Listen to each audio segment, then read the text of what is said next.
Often we look at the damages of prison from inside the prison, but we don't think about the fact that the people who are confined there for shorter or longer amounts of time are surrounded by hazardous waste and toxicity and the long-term effects of those. I'm Jennifer Klein. I'm a historian at Yale University. I'm connecting the questions of incarceration to those of ecological damage and degradation. I'm asking why it is prisons are located in sites of hazardous waste and waste dumping and the social consequences of that.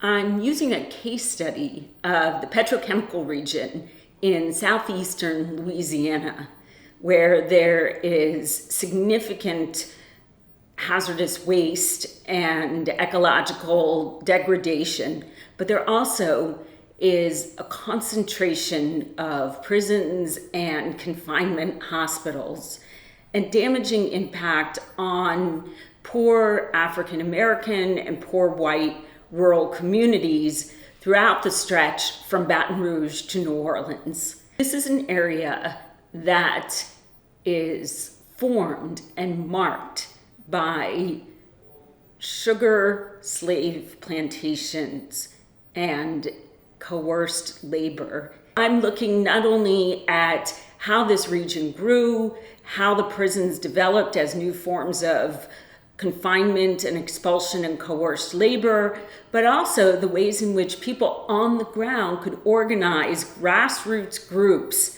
to try to contest this and change state policy.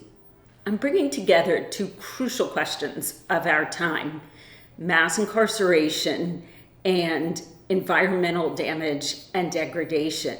And in Louisiana, these are absolutely tied. Over this long stretch of time, there's a repeated and transformed process of treating both natural resources and particular groups of people as discardable.